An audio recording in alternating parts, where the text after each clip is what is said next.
Former Los Angeles Lakers center Tyson Chandler has dropped a statement that has every corner of the basketball community buzzing. And surprisingly, it wasn't about numbers, contracts, or even blockbuster trades. It was about one player, Luka Dončić. The young superstar, now donning the purple and gold, has been likened to one of the greatest players to ever step onto a court.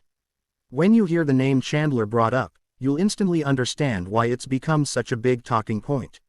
When the Lakers made the aggressive decision to acquire Luka Dončić last season, the move barely raised eyebrows in the front office. To them, it was a no-brainer.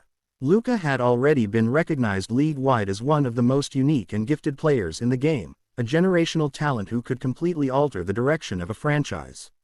As soon as he arrived in Los Angeles, the hype around him only grew stronger. The energy in the city, in the locker room, and across the NBA shifted. Yet here's the twist. Despite already playing at an MVP caliber level, Luka has not even entered the peak of his career. He's never completed a full season in top physical condition. Imagine that for a second.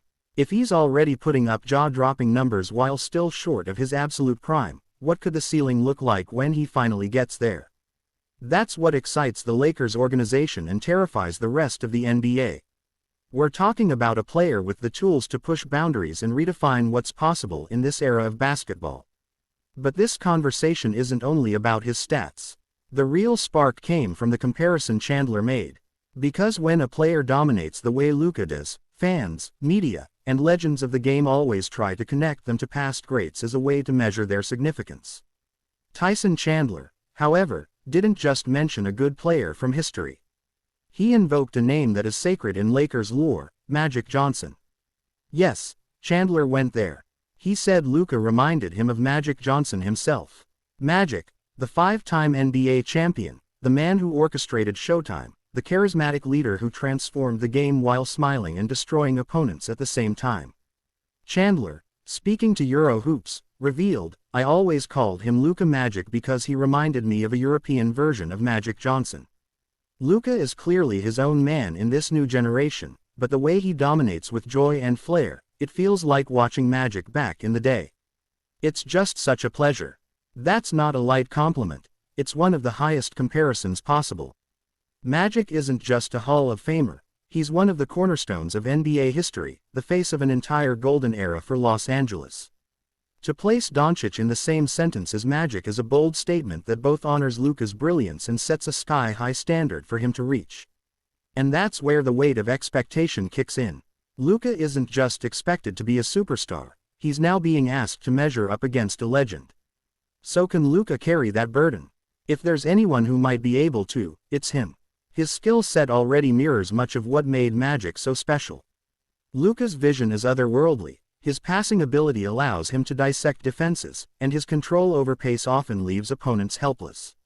He's one of the rare players who can completely dictate how a game is played without necessarily putting up a shot. Yet when he does choose to score, he can pour in buckets at will, something Magic was never truly known for. Take last season for example. Luka averaged 28.2 points, 8.1 rebounds, and 7.5 assists per night while shooting nearly 44% from the field and close to 38% from three-point range. Those numbers aren't just good, they're elite by any measure. And again, the scary part is he still has another gear to reach.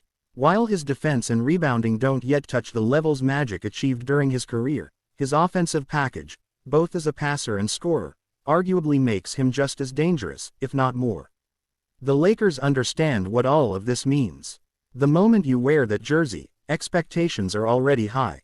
The names hanging in the rafters, Kobe Bryant, Kareem Abdul-Jabbar, Magic Johnson, are constant reminders that average is not tolerated in Los Angeles. And now, after Chandler's words, the bar for Luka Dončić is practically set among the clouds. But if his career so far has shown anything, it's that Luka thrives under pressure.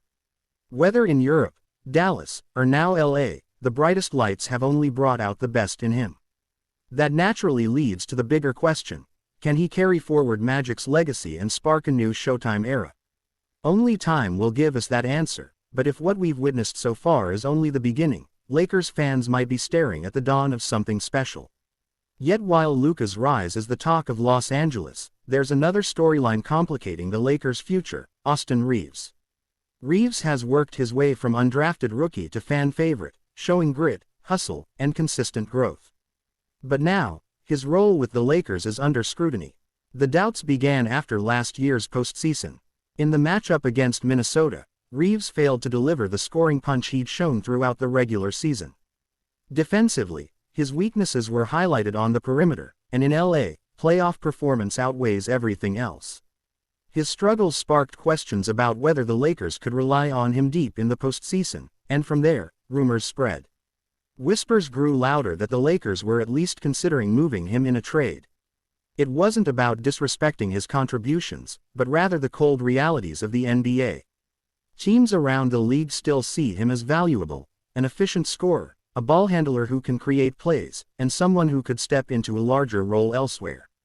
The challenge lies in his future contract. Reaves is bound to command a hefty payday soon, one that might not fit into the Lakers' financial puzzle under stricter salary cap rules. Insiders like Michael Pena of The Ringer have even suggested the Lakers explore trading him sooner rather than later. His reasoning boiled down to two concerns: his defensive limitations and the looming price tag. Reaves simply doesn't have the size or quickness to consistently contain elite guards, especially in a loaded Western Conference.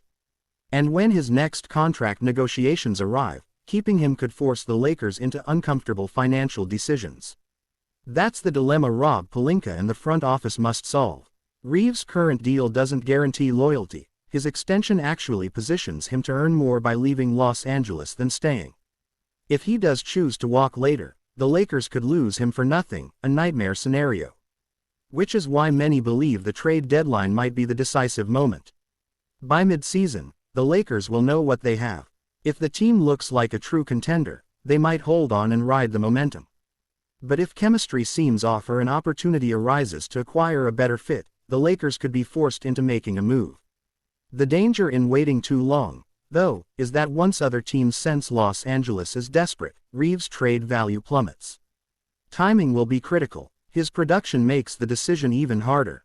Last year, Reaves put up 20.2 points, 4.5 rebounds, and 5.8 assists per game while shooting efficiently, 46% from the floor and nearly 38% from deep. Those are strong starter numbers for any team. Trading that kind of production, especially from a player who clawed his way into the league, risks alienating the fanbase. Yet front offices don't have the luxury of sentiment, they must think years ahead. And as if that wasn't enough drama, the offseason delivered even more chaos courtesy of Bleacher Report. Analyst Eric Pincus imagined a wild five-team mega trade involving the Lakers, Bucks, Mavericks, Raptors, and Nets. The centerpiece: Giannis Antetokounmpo landing in Los Angeles. Yes, Giannis, wearing purple and gold. The deal was complex, with each team walking away with pieces to fit their goals. Dallas, for example, would get LeBron James, Bronny James, Tyler Smith, Drew Timm, and Andre Jackson Jr., a package that gives Luka's former team another shot at a title with LeBron while also collecting prospects. Toronto would unload R.J. Barrett's contract in exchange for Daniel Gafford and a trade exception, freeing up their books and clarifying their pecking order around Scotty Barnes. Brooklyn would use cap space to scoop up young players like Dalton Knecht and Jaden Hardy, low-risk moves for a rebuilding squad. Milwaukee, in this scenario, would part ways with Giannis but gain an impressive haul: R.J. Barrett, P.J. Washington, Caleb Martin, Najee Marshall, multiple draft swaps, and key picks stretching deep into the future. The return would give them both veterans to stay competitive and draft leverage to pivot if necessary. And the Lakers, they'd land the grand prize: Giannis Antetokounmpo himself, alongside Olivier Maxence Prosper, Tyrese Martin, and two sizable trade exceptions. Yes, they'd give up LeBron, Bronny, Knecht, and a pile of draft capital. But the payoff would be pairing Luka Dončić with Giannis in Los Angeles. That's not just a talented duo, that's a championship core. With Austin Reaves potentially staying as a third option, the Lakers would immediately become the league's most feared contender. Of course, this trade is purely hypothetical, but it underlines the type of aggressive thinking that constantly swirls around the Lakers. Fans dream about it, analysts propose it, and rivals dread it. So here we are, The Lakers find themselves juggling three massive storylines. Luka Dončić, carrying comparisons to Magic Johnson and raising expectations sky high. Austin Reaves, whose future in Los Angeles grows more uncertain with every passing month. And the possibility, however far-fetched, of landing Giannis to create an unstoppable duo. For now, the focus remains on the court. Luka is still ascending, Reaves is still producing, and the front office is still scheming. The only certainty is that the Lakers are never boring. In Los Angeles, pressure, chaos, and legacy always collide, and this season looks like it could be one for the ages.